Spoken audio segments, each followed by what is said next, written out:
케첩 좋아, 토마토 싫어. 수지 모건스틴 지음, 원혜진 그림.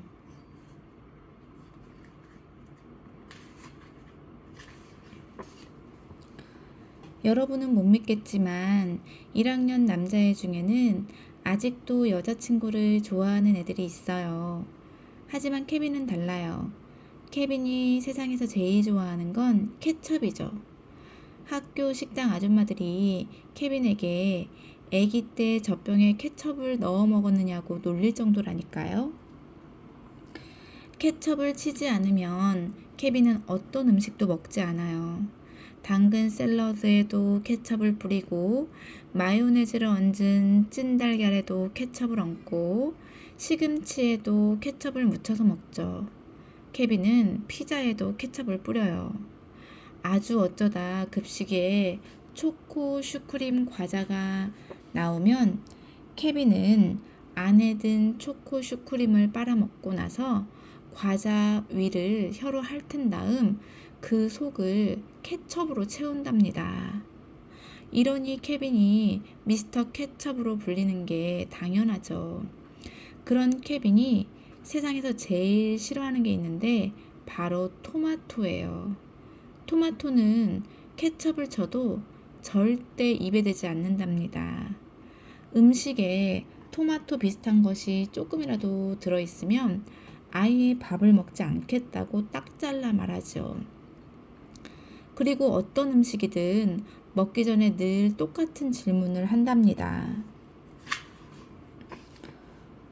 토마토는 넣지 않았죠?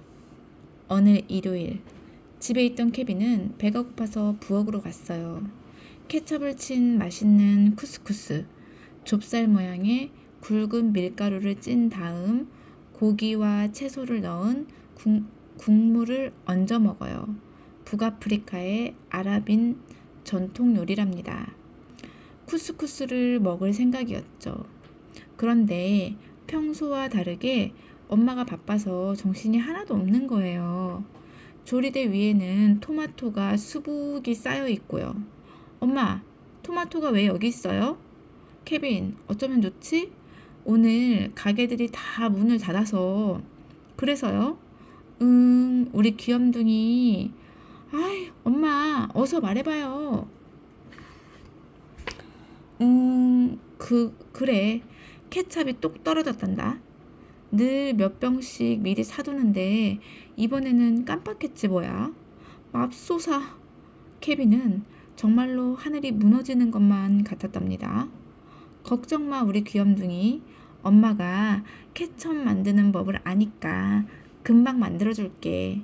고마워요 엄마. 그런데 이 토마토들은 어디다 쓸 건가요? 토마토를 으깬 게 케첩이랍니다. 도련님. 토마토를 삶아서 설탕과 식초를 넣으면 네가 먹어본 것 중에 가장 맛있는 케첩이 될 거야. 엄마, 내가 토마토 싫어하는 거 잘 알잖아요. 케첩을 만드는 재료인 토마토는 질색하면서 어떻게 케첩은 그렇게 좋아할 수 있지? 케빈은 케첩에 토마토가 들어가는 것을 몰랐던 거죠. 엄마, 이제부터 케첩 안 먹을래요. 어머, 왜?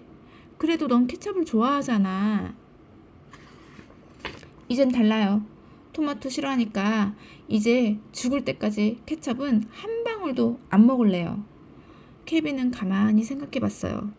케첩을 치지 않은 쿠스쿠스는 쿠스쿠스가 아닌데 그때 좋은 생각이 떠올랐어요. 엄마, 겨자 소스 있어요? 릴리는 책을 좋아해. 릴리는 글을 알기 전에도 몇 시간씩 책을 펼쳐놓고 그림을 보곤 했어요. 그러면서 자기 마음대로 이야기를 지어내곤 했답니다. 드디어 글자도 알고 단어도 알고 문장도 알게 된 지금은 온종일 책 속에서 살아요. 릴리는 쉬는 시간이면 운동장 한쪽 구석에 자리를 잡고 앉죠. 그러고는 간식을 먹는 대신 책에 코를 박고 읽기 시작합니다. 책 속에서 릴리는 성탑에 갇힌 공주가 되기도 하지요. 릴리를 방해하는 사람은 아무도 없어요. 가끔 남자애들 몇 명이 와서 야, 유식쟁이 하고 놀릴 뿐이죠. 릴리는 그 말이 무슨 뜻인지도 모른답니다. 릴리는 신경 쓰지 않아요. 그 애들은 공주가 갇혀있는 성탑 앞에서 불을 뿜는 용과 다름없으니까요. 릴리는 학교 도서관에서 날마다 다른 책을 빌립니다. 도서관 요정은 한 번에 3권씩 빌려줍니다. 글을 읽을 줄 알아서 릴리는 정말 신난답니다. 글을 모를 때는 책에 있는 말들을 귀로 듣기 위해서 왕비와 왕인, 엄마, 아빠가 이야기를 읽어줄 때까지 기다려야 했거든요. 릴리는 책장 넘기는 걸 좋아합니다. 종이 냄새도 좋아하고 매끈한 겉표지를 만져보는 것도 좋아합니다. 책에 쓰인 작가의 이름을 읽어보는 것도 좋아하죠. 릴리에게 책은 한 권 한 권이 신비의 세계랍니다. 책에서 릴리는 많은 사람을 만나거든요. 그 사람들은 대개는 릴리와 다르지만 릴리를 닮은 사람들도 있어요. 그렇다고 릴리에게 친구가 없어서 책을 좋아하는 건 아닙니다. 책에서 더 많은 친구를 만나기 때문이죠. 물론 릴리는 놀기도 좋아해요. 읽던 책을 그대로 바닥에 펼쳐둔 채 여자애들을 따라가 줄넘기를 하기도 해요. 또 책이 지루해질 때도 망설이지 않고 친구들을 찾아가 줄넘기를 해요. 그때 책은 릴리에게 버림받은 신세가 되는 거죠. 릴리는 줄넘기를 하다가 줄에 걸려 넘어지면 무릎을 다치기도 합니다. 굉장히 아파요. 릴리는 친구들 앞에서는 울지 않으려고 꾹꾹 참았지만 양호실에 가서는 결국 울음을 터뜨리고 맙니다. 눈물이 더 이상 눈동자 속에 갇혀있지 않는다고 방울방울 흘러나오는 거죠. 릴리는 무릎에 왕붕대를 감고 다시 교실로 옵니다. 꼭 전쟁에서 돌아온 영웅 같죠? 릴리를 야, 유식쟁이 하고 놀리던 남자애가 운동장에서 릴리의 책을 챙겨다 주네요. 릴리는 책을 책상 속 보물상자에 잘 넣어둡니다. 그러다 문득 멋진 생각이 떠올라 릴리는 뛸 듯이 기뻐합니다. 이젠 내게도 이야깃거리가 있어. 그걸 글로 써서 나의 책을 만들 테야. 책에서처럼 우리 생활에도 신기한 일이 무척 많답니다. 책은 우리 이야기를 넣어 만든 샌드위치인 셈이에요. 그거. 어느 날 형이 그거 좀 줘 하고 말했을 때 미카엘은 그 말이 신기했어요. 형이 달라는 게 소금이라는 걸 알기 때문에 미카엘은 물어볼 필요도 없었거든요. 그때부터 미카엘은 학교에서 열심히 공부할 필요가 없다고 생각했어요.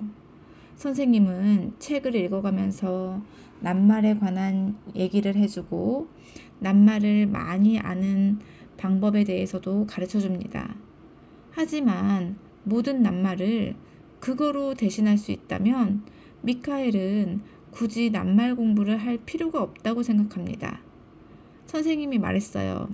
자, 책 꺼내서 58쪽을 펴세요. 미카엘은 책을 찾다가 그거랑 다른 소지품들을 그만 집에 두고 왔다는 걸 깨닫습니다. 미카엘은 모모의 책을 같이 보며 소곤소곤 말합니다. 배고파. 모모가 대답합니다. 나도 배고파. 식단 봤어? 오늘 뭐 나오는지 알아? 미카엘은 그거라고 대답합니다. 맞아. 맞아. 오늘 금요일이지? 모모가 한숨을 내쉽니다. 선생님은 칠판에 M으로 시작하는 새로운 단어들을 씁니다. 메머, 훌륭한 것, mirror, 거울, 머미, 미라, mystery, 신비. 미카엘은 이렇게 씁니다. 그거. 선생님은 언제나 이렇게 말합니다. 여러분이 이 낱말들을 3번 이상 말하면 죽을 때까지 잊어버리지 않을 거예요. 그러자 미카엘은 마음속으로 생각합니다. 아니요, 됐어요. 메머드나 미라 같은 낱말을 어떻게 3번씩이나 말하죠? 그 낱말들은 잘 쓰는 말도 아닌걸요? 미카엘은 그거라는 낱말이 더 편했어요. 선생님 말로는 프랑스어 낱말은 7만 5천 개나 된다고 합니다. 그렇다면 미카엘이 100살 넘게 산다 해도 그 엄청난 낱말들을 모두 3번 이상 말할 시간은 없는 거잖아요. 그날 저녁에 할머니가 미카엘에게 전화를 걸어 물었습니다. 생일 선물로 뭐가 좋겠니? 미카엘은 곰곰 생각했어요. 장난감 가게 진열장에 있는 기차와 자동차가 떠올랐어요. 할머니, 거시기 그거요. 내가 그거나 거시기 달라고 하면 사람들이 나한테 뭘 줄까? 할머니가 되물었어요. 몽땅 다 줄 거예요. 가게에 있는 것 몽땅 다요. 그거라는 말은 정말 7만 5천 개의 단어 전부를 대신하는 조커 카드입니다. 월요일이 되자 선생님은 지난번에 배운 낱말 5개를 시험 문제로 냈어요. 미카엘은 답으로 조커, 그거를 5번 썼어요. 그러자 선생님이 깜짝 놀랐어요. 미카엘은 공부를 못하는 아이가 아니거든요. 미카엘, 어떻게 된 거야? 머리가 고장난 거니? 미카엘은 선생님께 자신의 생각을 설명합니다. 어떤 말이든지 다 그거라는 한마디로 대신할 수 있다는 걸 말이죠. 사람들이 다 똑같은 얼굴, 똑같은 이름, 똑같은 성격을 가진다면 좋겠니? 노래도 딱 한 곡, 책도 딱 한 권, 텔레비전 프로그램도 딱 한 가지라면 좋겠어? 미카엘은 속으로 생각합니다. 안 될 게 뭐람? 그러니까 그거는 어떤 말이 생각나지 않을 때만 쓰는 거야. 그런데 생각나지 않는다는 건 그 전에 기억을 했다는 말이잖아.